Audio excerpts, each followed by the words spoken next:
Yu-Gi-Oh's kind of tough to learn. And by kind of, I mean a lot, right? Like, this game, it is not 2002 anymore. This game is not, we are not in the realm of basic monsters, spells, traps, summon a thing and set a thing. Has Yu-Gi-Oh gotten too hard to learn, would you guys say, in the last few years, really? So, we're talking Yu-Gi-Oh, not Duel Links, not Speed Duels. Yeah, the Yu-Gi-Oh. The card. What do they call it? The Master format or something like that? I would say probably is too difficult to learn. And what makes it? Like, what about it is...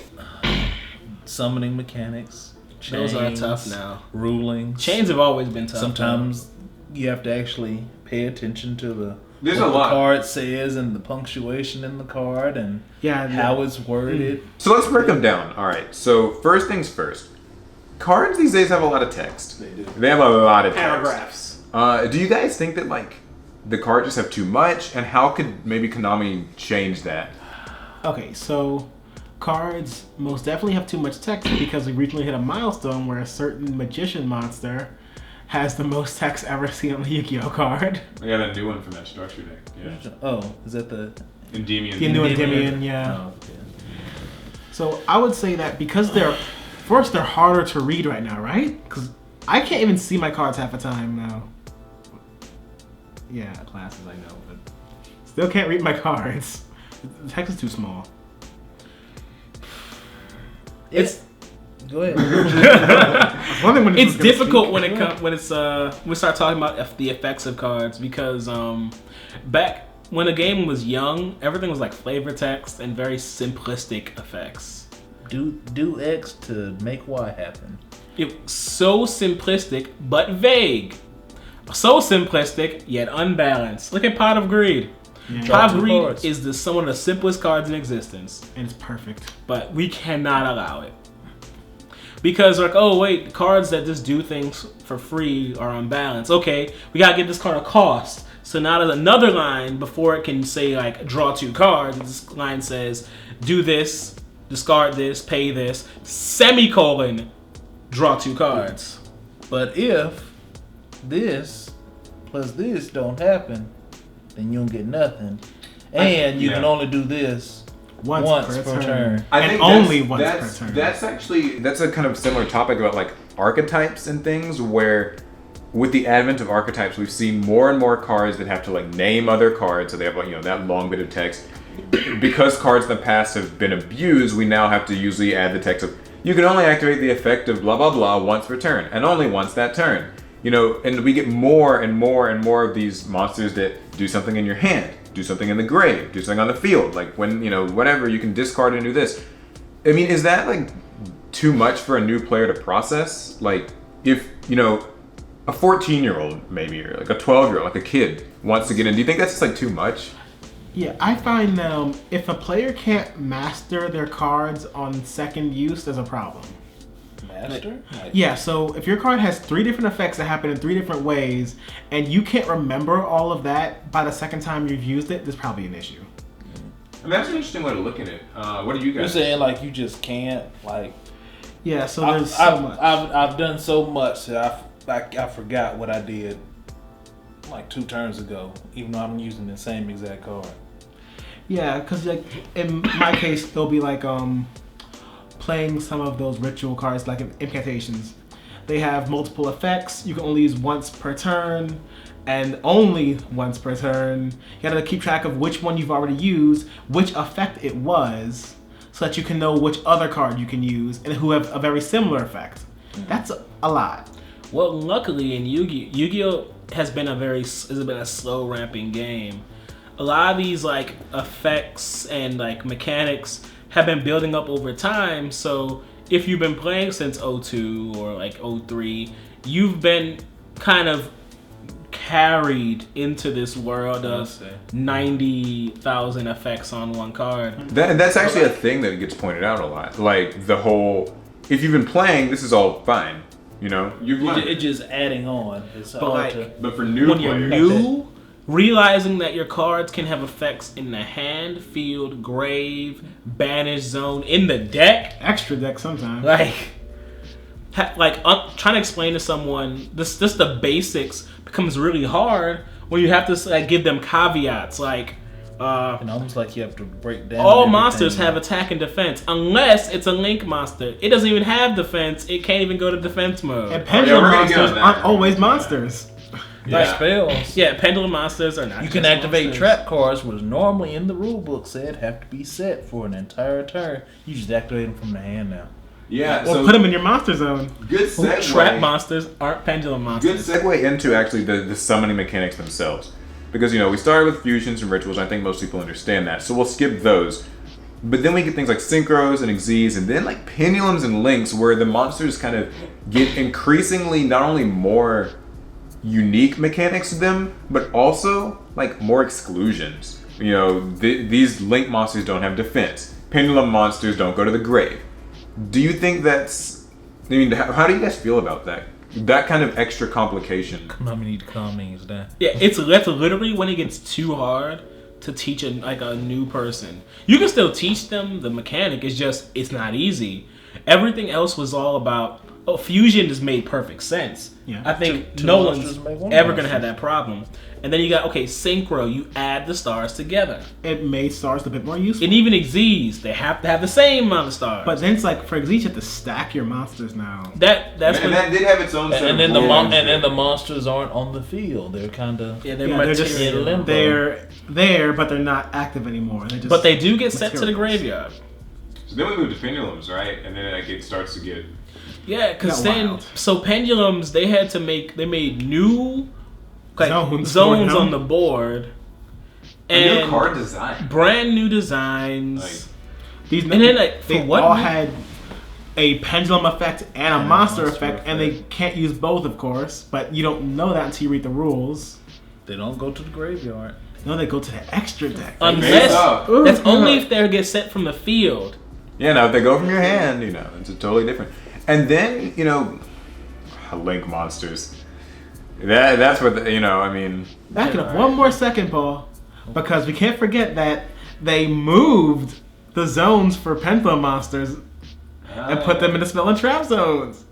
Yeah, because at first they had their own zones. Now they're like hybrid things. And then you get links, which, we all know.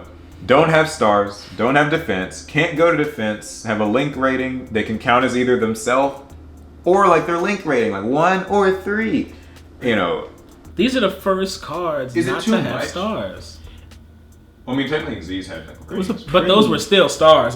They were it's stars. A pretty big difference because these are monsters that there are certain things that can't happen with them. When do you guys think it pushed went over the line? I would say, and even links that usually for each new summoning mechanic didn't really affect the others. Mm-hmm. Links affected everything. Yeah, that's.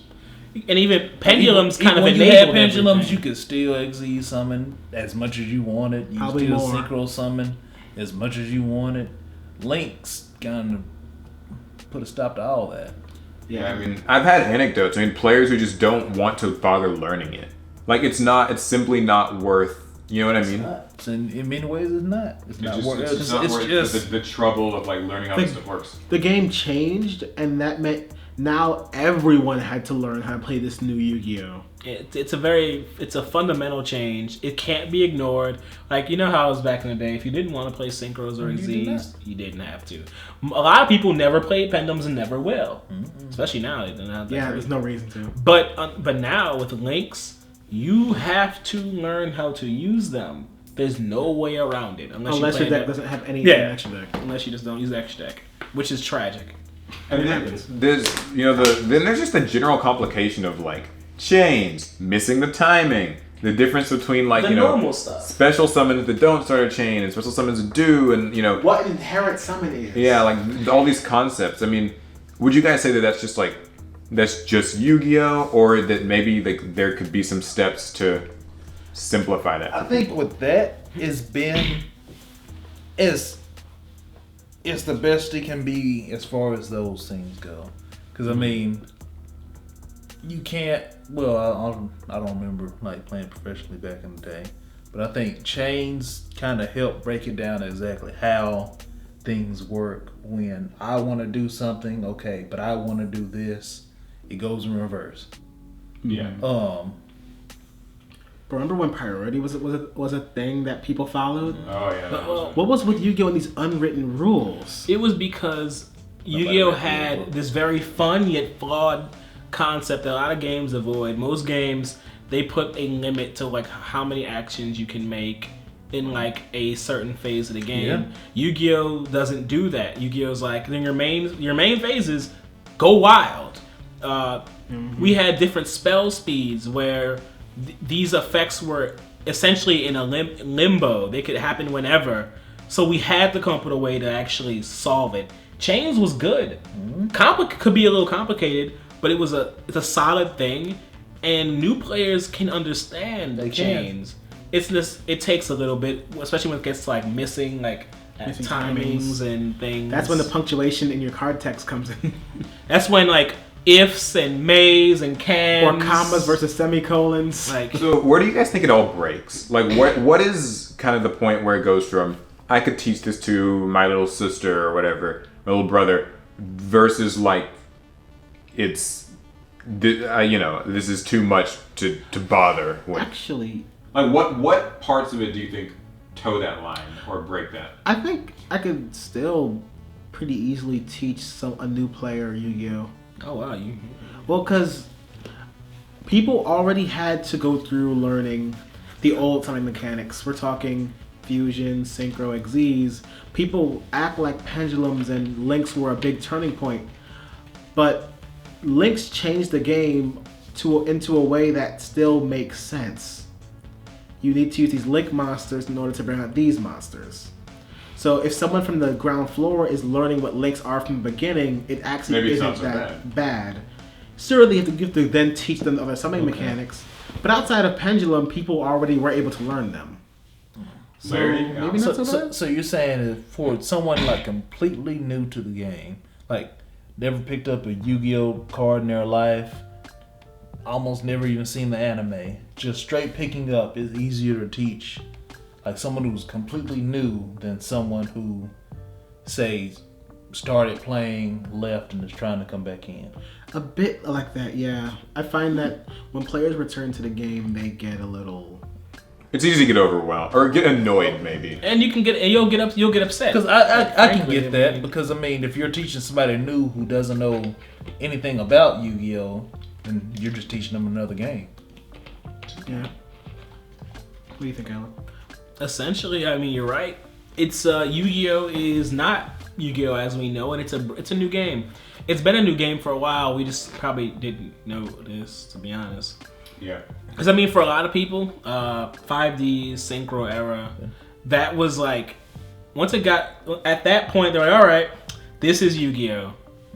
And then like we move into XYZ Pendulum Links, the things that got very murky because these were new summoning mechanics that they kept adding like new things that you had to be aware of. And for a lot of people, that isn't Yu-Gi-Oh. This is now like Yu-Gi-Oh 2. Like Super Yu-Gi-Oh. I don't know. Super, don't call it Super. I don't know. Kind of going back off what we did, I think a few videos ago, where we said, if we thought Yu-Gi-Oh was dying, and because a lot of us, we grew up watching anime, and now Now we're old. I was Now like, we're would you done. consider us like Yu-Gi-Oh's, I don't know how to put it, Old heads. I would say like golden generation, because I mean, we grew up watching the show, and we're still here playing it, and now we do have that money to where we can go out and invest in things and go to events and stuff. Are you saying we're the problem with Yu-Gi-Oh? No, you gotta let me finish. Okay. But Spoiler, we are. no. Just kidding. But we are the ones who grew up watching the show. We're old. We're older now. We can do more what we want as far as going to events, buying cards. Randomly, our backs and knees But hurt just out of nowhere. But what happens after we're gone? What's Yu-Gi-Oh's next golden generation? What brings the new people in to come in and play and sit down and keep going?